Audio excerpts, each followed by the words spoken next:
बड़ी खबर आपको बता दें, जहां पर लखनऊ अग्निकांड पर पीएम मोदी ने भी दुख जताया है। पीड़ित परिवारों के प्रति मेरी संवेदनाएं हैं, ये पीएम मोदी ने कहा। घायल लोग जल्द से जल्द स्वस्थ होने की कामना है। घायल लोगों के जल्द से जल्द स्वस्थ होने की कामना है। तो ये खबर आपको बता रहे हैं, बड़ी जानकारी आपको दे दें। पीएम नरेंद्र मोदी ने भी दुख जताया है।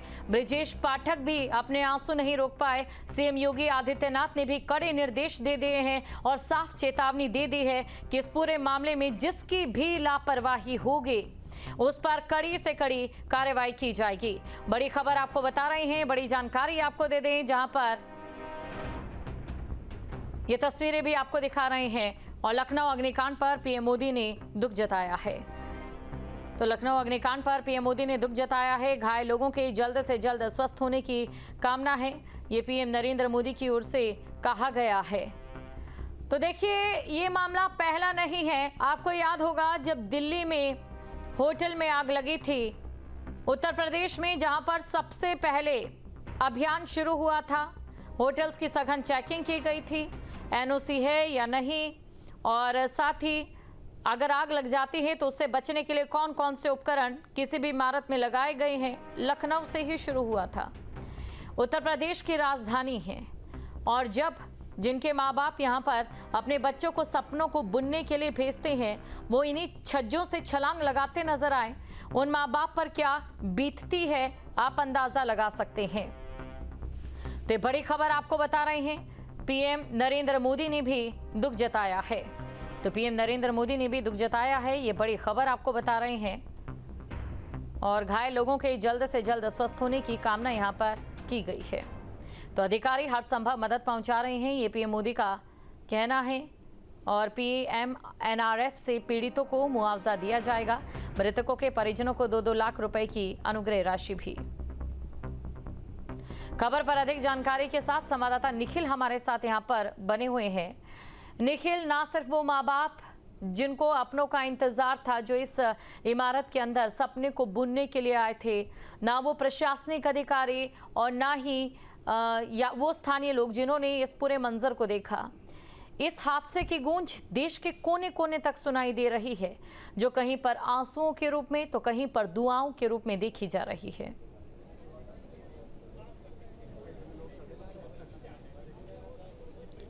देखिए, जिनकी आंखों में आंसू हैं वो शायद अपने आप को समझा लेंगे, और इस घटना से उन्हें लड़ना ही है, उनके पास कोई ऑप्शन नहीं है।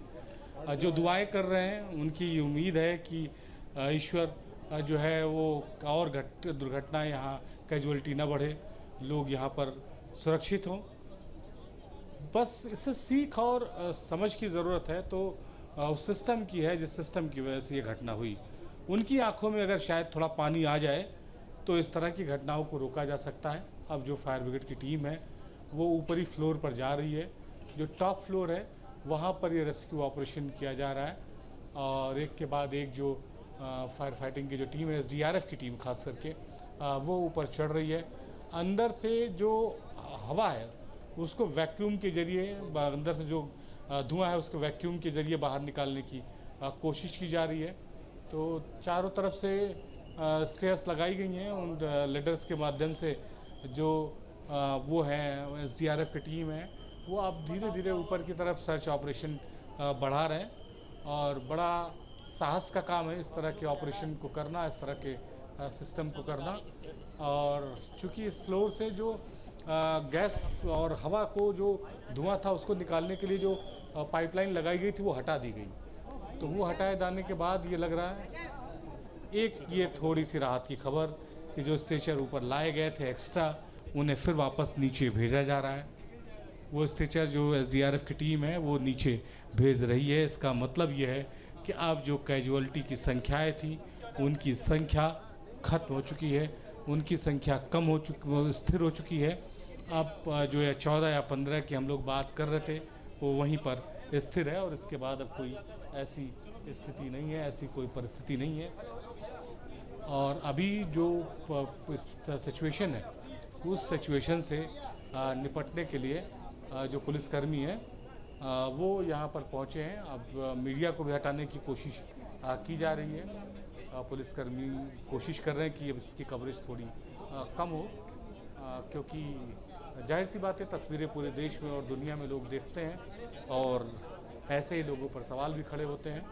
तो अभी जो स्थिति है यहाँ पर सेना के जवान पहुँच चुके थे, SDRF की टीम पहुँच चुकी थी और इसके साथ NDRF की टीम पहुँच चुकी थी, फायर ब्रिगेड के कर्मी थे, पुलिस कर्मी थे, सभी ने मिलकर इस ऑपरेशन को चलाया और उसके बाद इस ऑपरेशन को चलाने के बाद यहाँ पर जो अपने परिवार के 14 बच्चे इस घटना में हताहत हुए हैं। कुल 4 बच्चे घायल हुए हैं, इनको KGMC ट्रामा सेंटर भेजा गया है।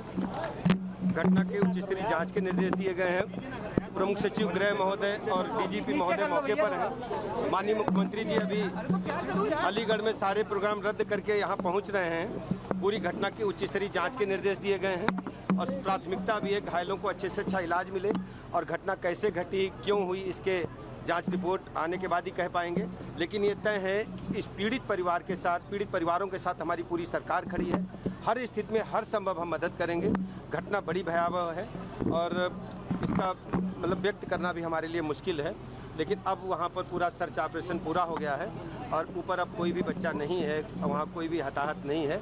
पूरी तरह से बिल्डिंग को देख लिया गया। सर, जो जिम्मेदार लोग रहेंगे जांच के बाद उनके ऊपर किस तरह कड़ी कार्रवाई होगी, इसमें कोई कोताही नहीं होगी। माननीय मुख्यमंत्री जी ने स्वयं जांच के निर्देश दिए हैं, कड़ी कार्रवाई होगी, किसी को बख्शा नहीं जाएगा। अभी प्राथमिकता है कि घायलों को अच्छे से अच्छा इलाज मिले और पीड़ित परिवारों के साथ हमारी पूरी सरकार खड़ी है। माननीय मुख्यमंत्री जी ने स्वयं बहुत ही दुख व्यक्त किया है। और माननीय मुख्यमंत्री जी स्वयं अभी पहुंच रहे हैं। अलीगढ़ के सारे कार्यक्रम रद्द करके वो स्वयं यहाँ आ रहे हैं। टोटल 4 घायल हैं और 14 हताहत हुए।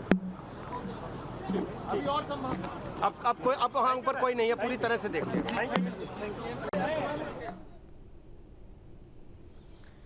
तो बड़ी खबर आपको बता रहे हैं और आप देख सकते हैं कि इस समय किस प्रकार का माहौल यहाँ पर नजर आ रहा है। जाहिर तौर पर तमाम जो प्रशासनिक अधिकारी हैं वो भी अपना काम करते नजर आ रहे हैं और वहीं दूसरी तरफ आपको ये भी जानकारी दे दें कि देखिए आज का ये जो दिन है, ये कहना गलत नहीं होगा कि किसी ने सोचा नहीं था कि आज का दिन इतना मनहूस साबित होगा। ब्रिजेश पाठक की वो तस्वीर हम आपको दिखा रहे हैं जहां पर वो अपने आंसू पोंछते नजर आ रहे हैं और दूसरी तरफ आपको ये बता दें कि दूसरी तस्वीर वो है जहां पर रेस्क्यू ऑपरेशन अपने चरम पर चला। आप देखिए किस प्रकार यहां पर एक बिल्डिंग में आग लगती है तो जो दूसरी बिल्डिंग है उसकी छत पर जाया जाता है और वहां पर जो पड़ोसियों की छत से होते हुए दीवार को तोड़ा जाता है और उसके बाद वहां से स्ट्रेचर अंदर जाते हैं। कुल 15 की जो संख्या है, हमारे संवाददाता ने बताई, 15 स्ट्रेचर अंदर गए, उन्हें बाहर निकाला गया और उसके बाद अस्पताल ले जाया गया। ये तस्वीर हम आपको दिखा रहे हैं।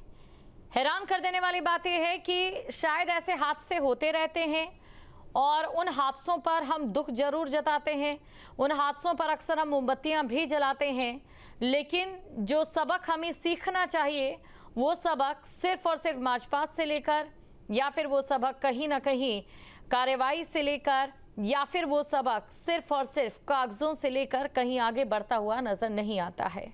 क्या आम जनता की जिम्मेदारी का जहां जहां जिन अधिकारियों पर बोझ है या फिर जिन भी अधिकारियों का ये पूरा जिम्मा है, क्या वो भी इन जिम्मेदारियों को पूरे परिपूर्ण तरीके से निभा रहे हैं?